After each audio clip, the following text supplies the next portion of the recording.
morning. It's Wednesday. Happy hump day to you guys, our viewers over on the DBS Morning Show. I know you guys are up and ready to see how we're going to inspire you today.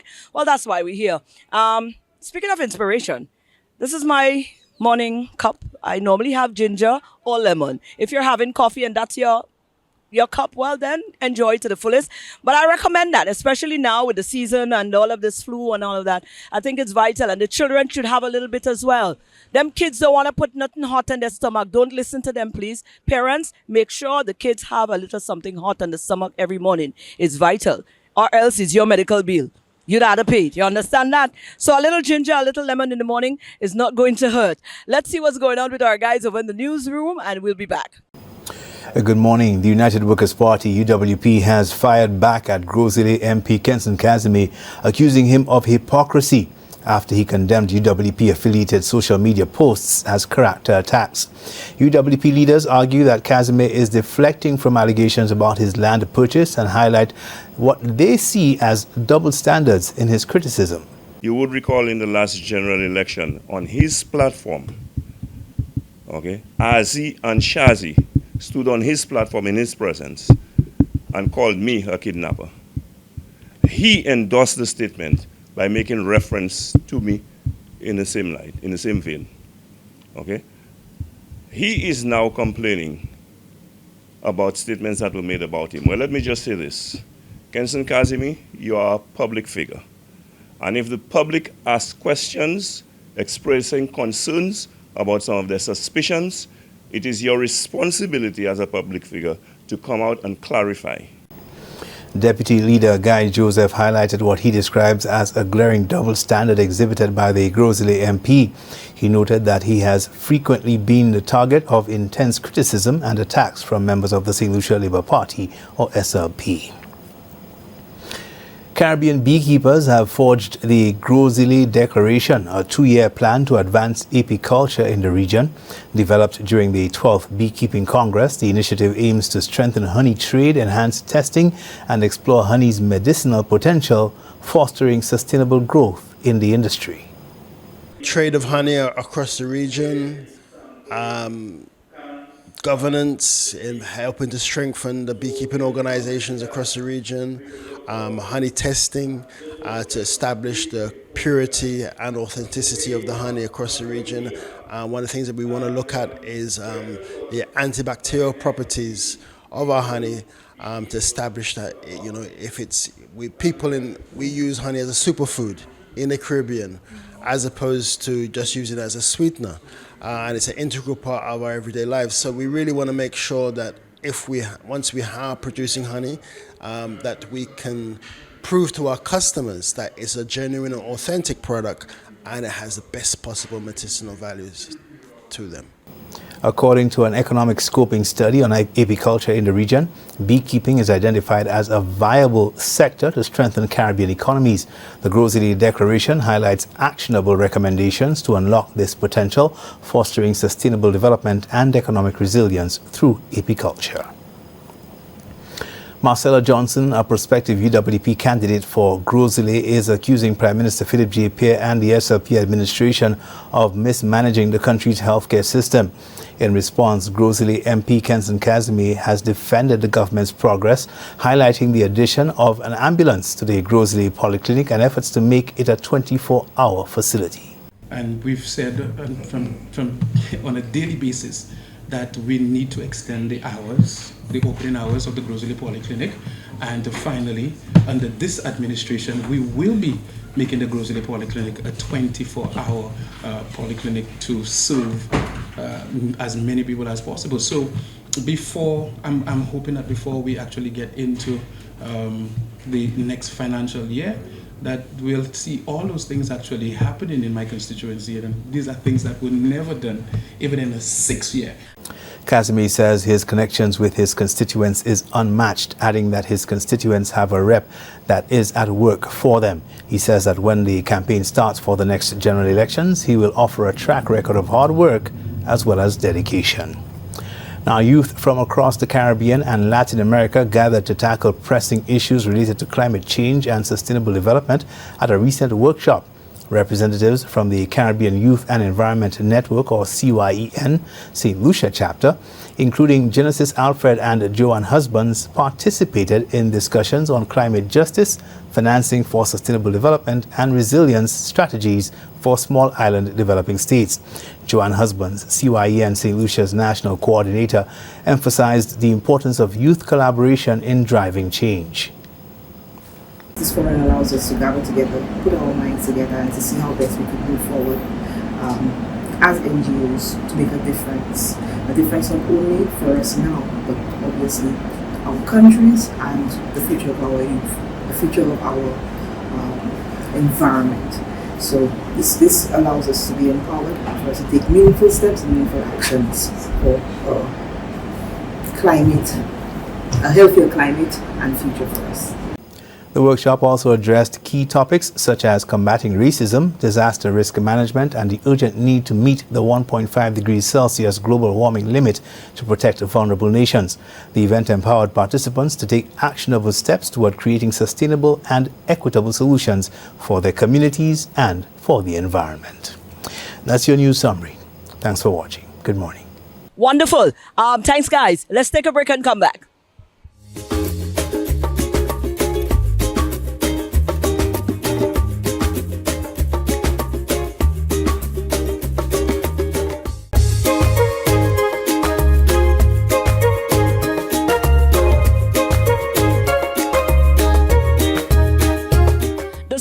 National Chess Championship is upcoming, and you can follow up what's going on. As a matter of fact, I think it's open to the public, so you can go support the young people. Chess has been doing very well on the island. Our guys and girls have been doing very well. Here is Terence Lindo to tell us more about it. I don't think it's rocket science, or it's too much of well, it should be a no-brainer because you're seeing what's in front of us. If you know this man here, Mr. Terence Lindo. And of course, the last time we had him on this morning show, we were talking chess, of course.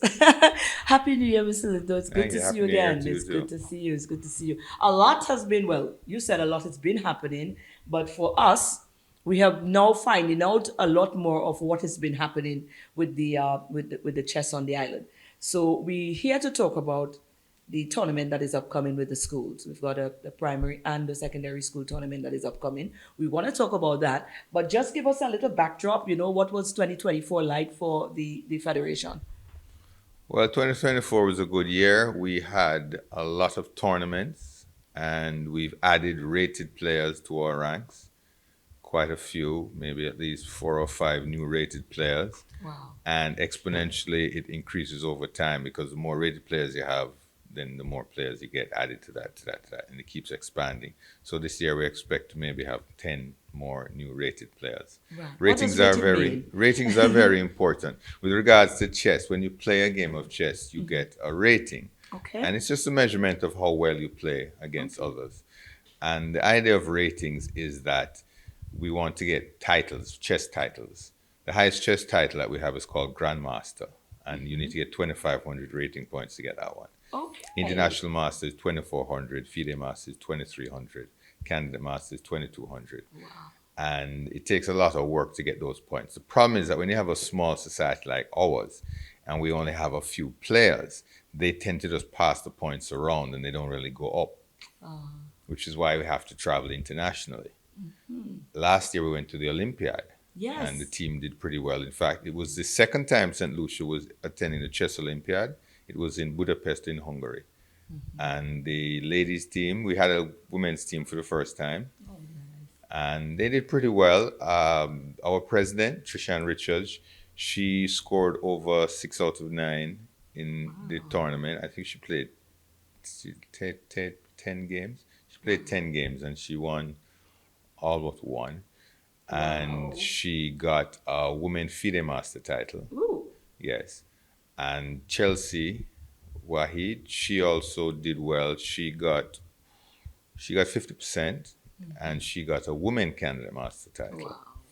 And our other player, Kaim Elize on the men's team, he got 65%, over 6 out of 9, and he got a men's FIDE Master title. Wow.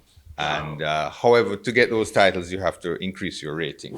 So he needs to get up to 2,100 points. Okay. But in the meantime, he has the title of Candidate Master. Wow. And we also had our Nathaniel Mathurin. Yes. Right. He had picked up a FIDE Master title from the previous Olympiad, but he also is eligible for a Candidate Master title. So they finally gave him that one too. Oh my. So we have 5 rated players on the island, 2 Wow. women Candidate Masters and 3 Candidate Masters. Well, we're definitely onto something here. Yeah, we're working on it. So, which means, coming right back down to the tournament where we started to, pour into it from the tender age, what we're about to talk about now, the tournaments within the schools. Let's talk there. Yes, the school tournament will be held we're going to do it differently this time. We're splitting it over 2 days. Uh-huh. So on the 23rd of February, and this will be at the Grosile Resource Center, starting about 9:30 a.m., we will have the primary schools. And then the following week, Sunday, on the 2nd of March, at the same venue, Grosile Resource Center, at the same time, 9:30 a.m., we will have the secondary schools. Wow. What is it looking like? What's the competition like? The schools I know you have been working very closely with the schools. I think you were assigned to some of the schools in very personal ways as well. What has the progress been like? I mean, how excited are the kids in terms of I know you were on a drive the last time we spoke in getting kids to join the chess clubs. What has been that like? Yeah, the kids are very excited, and we're looking forward to just as many participating this year as we did last year. The federation itself, in terms of the numbers who have actually been participating in tournaments, we've increased. Over 100 players have joined our tournaments last year. And these are tournaments, not just the high school tournament. We had 114 kids in the last high school tournament, Wow. prep school high school tournament. It was like 56 in the high school, 58 in the primary school. Mm-hmm. But while during the year we had all these other rated tournaments, we had blitz tournaments, rapid tournaments, and classical tournaments, and we added 100 players coming into joining our ranks and getting their FIDE IDs so that they can get FIDE ratings. Right. Coming out of this tournament with the schools, what did the players, the kids walk away with? Well, in terms of trophies, we're going to have, the usual first place trophy, second place trophy, third place trophy, and the players in each team will get medals for their participation, and there'll be a top boy and top girl like last time. And of course, the title of National Primary School Champion and National Secondary School Champion. All right. So it is the 23rd for the primary school. 23rd of February for the primary school, and the 2nd of March for the secondary school, high Wonderful. schools. Is it open? Can persons come, or how can we follow it? Oh, well, yes, it's open. There's no entry fee for spectators to come and watch, but of course you have to be quiet and allow the children to concentrate and play. It'll be at Grosile Resource Center, so parking is limited, so you have to see how it goes. All right. Mr. Linda will continue to follow everything St. Lucia Chess Federation. Of course, you have got your website and you're on social we as well. Facebook page. Okay, tell me. Facebook page is St. Lucia Chess Federation, and we post all our flyers there and our pictures from our events. Right. So we can stay abreast. Yes, stay abreast. We have DGT boards now, so we broadcast all our games whenever we have tournaments online. Through Facebook. Oh, that's what you were trying to explain. Yes. Okay, I understand. Now I'm going to go onto the Facebook and take this on. Right now, we have our national championships going on. Okay. Yes, we have the National Women's Championships and the National Championships. And we can follow this on Facebook. Well, yeah, actually the link is also on Facebook, right? Okay. And the women's has finished. We only had 5 girls playing, and Trishan actually is the national women's champion this year. Wonderful. And the men's championship is still going on. We're playing 10 players playing 9 rounds, and we have 3 rounds left, Sunday coming. Okay. I'm also participating in that. But all the best now, Mr. Linda. Wonderful. Well, we look forward to a lot more conversations and then highlighting and putting, what is going on in terms of our Chess Federation on the island as well. I think it's a lot of people, interest. There's going to be a lot of interest. A lot of people would like to as well, and that option is open as well. So, Mr. Linda, we will stay in touch.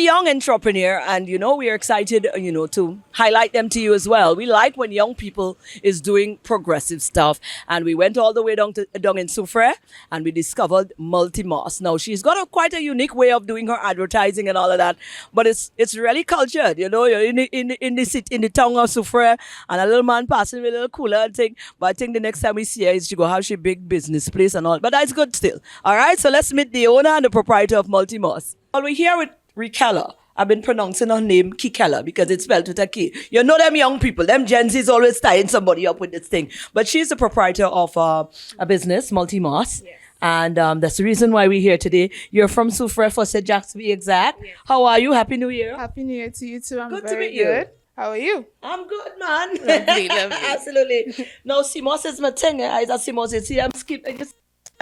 Simos skin is present. Yes, you understand? Tell me about that business first. So, you look young as well. Yes. So I am very young. So I do CMOS drinks, CMOS beverages, and also CMOS products. So I sell the gel as well. I also sell CMOS based hair care. Come on so now. That's coming up. Okay. And drinks, different flavors like strawberry flavored CMOS. I have spinach and apple. I have celery and green apple. Like there's so many flavors to choose from. Right. So whatever fits your budget. And what actually is the most special thing about my CMOS is that it is dairy free and lactose free. So a lot of people, yes. So I use coconut milk in there. Looking forward to using oat milk as well. Really, Yes. girl? So we do no dairy at You're all. quite an entrepreneur, very innovative at that. Now, let me talk about, you getting into the business. You look young. You look like people that transitioned from school and went into YA program. Is that what we're talking about? How this all started? How did it happen for you? So actually, during Corona time, we had to be more healthy because of the immune system. We had the cold going around. Yes. So CMOS was an option for me. It had all the benefits, a lot of nutrients in there. And I saw what it was doing for me. So I wanted to share that with others. Oh my God. What was it like starting up now that you started? I mean, Oh my goodness. Starting up, it was a bit of a challenge because with the texture of CMOS, you have to get it right. And also with the different products, you have to get the quantities right so you can have a constant product and have consistency as well. taste. Yes. You can't mess with the taste. You understand? Good taste. As a young business person in the Soufrière area, how long? Well, since from COVID, you say so. A couple of years now, you have been doing this. Let's talk to the growth of the business since you started to now. So I actually started in a small cooler selling to the bus drivers. Big up the bus drivers for that. Absolutely. They supported me right through. And then it grew into me selling more CMOS, a bigger cooler, side cooler on my side. And now I had a worker. I've transitioned to another worker and selling CMOS right here in this shop.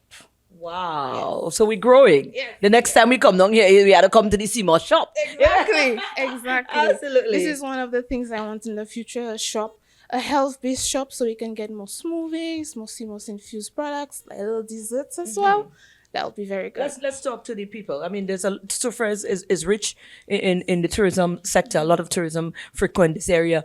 Do they normally purchase and Yes. what is the feedback?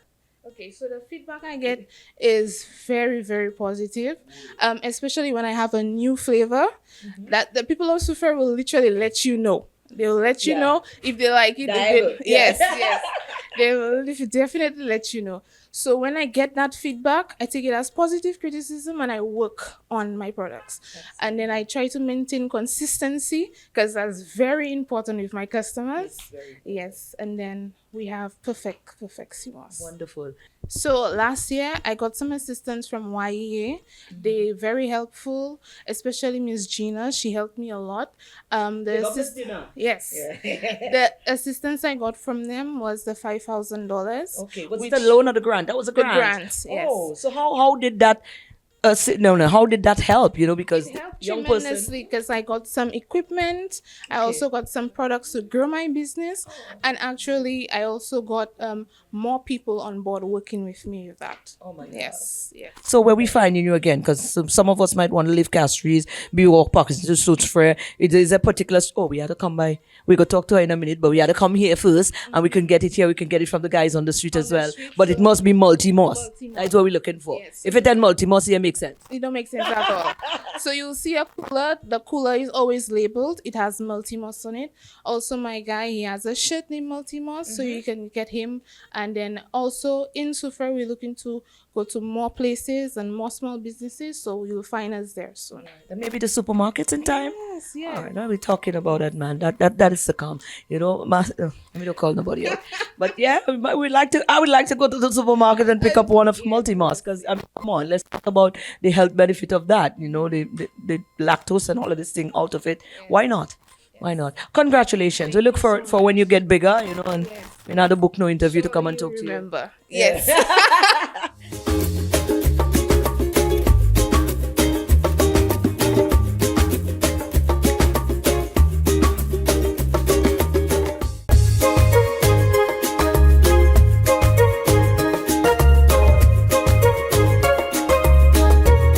Well, guess what, guys?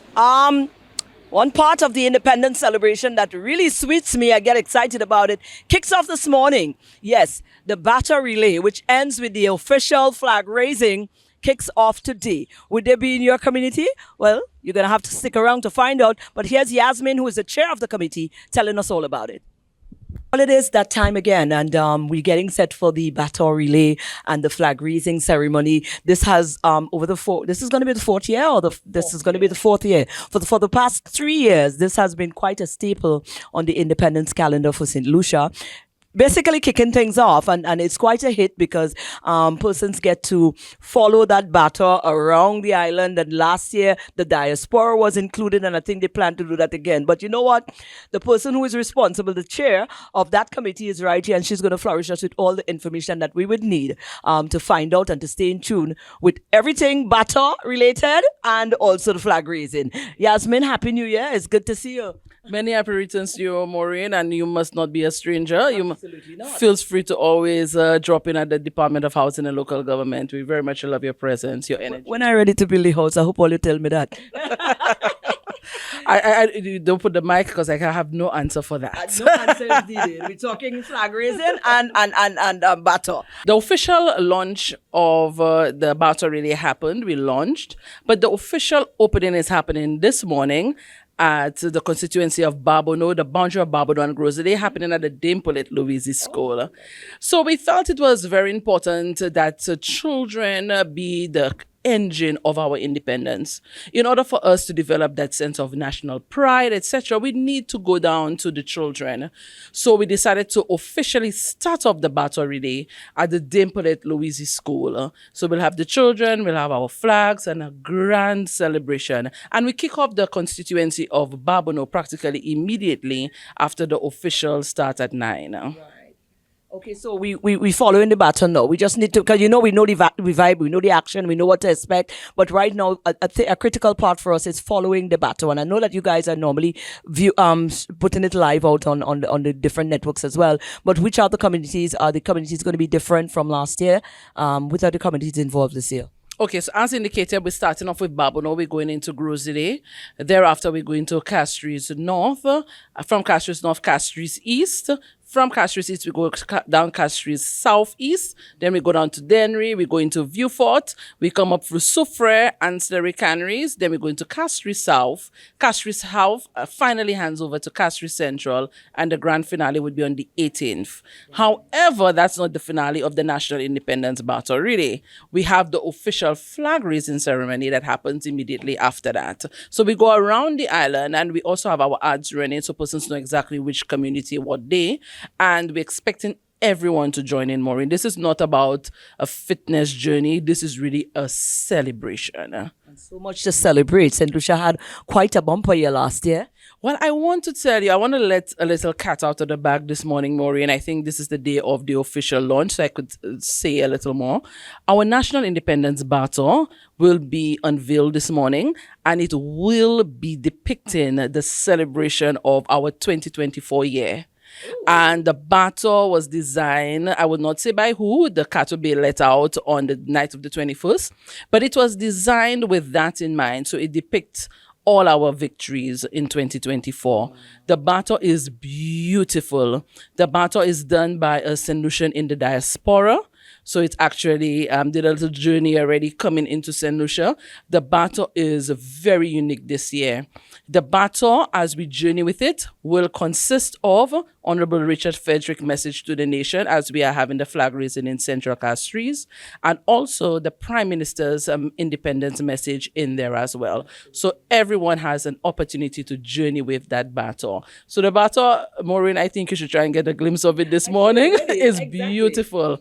I'm excited about it. Oh, we're looking forward to that because last year we had the battle last year. Last year's battle was beautiful as well. But there's so much to be depicted. If you say that's what we're going to be capturing, I can't wait. We got to get a sneak peek of that one. But that is that. And then of course the diaspora is included on the Mondays because that's when cabinet is going on and the ministers have some free time and then of course we have the official flag raising, which happens where again?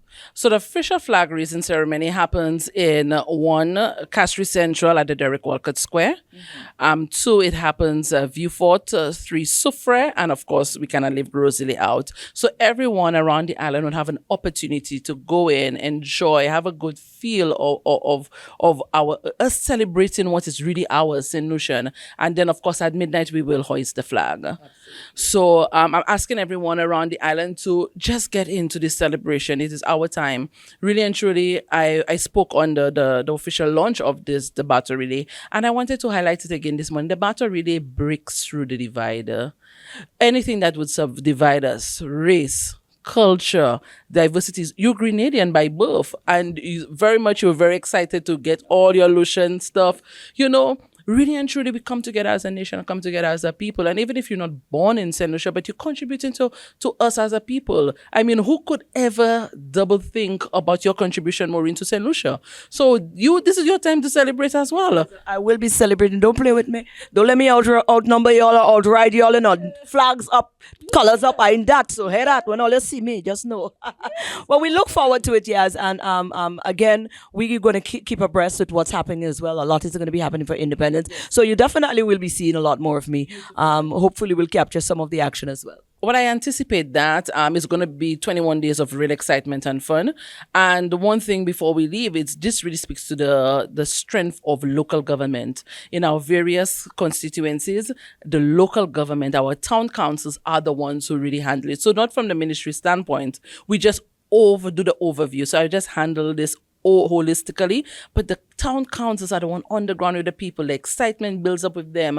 The cultural events, etc., is really to speak to the power of local government. So I want to invite everyone in St. Lucia diaspora, you all are in as well, that this is your time to celebrate what really is your own St. Lucian. We had an amazing 2024. Let's prepare. Let's use 2025 as another year to pivot into what we really should be celebrating as St. Lucians. I look forward to great things. And of course, behind us, Maureen, we have the 3 years of our BATON, and the 4th one we're unveiling this morning.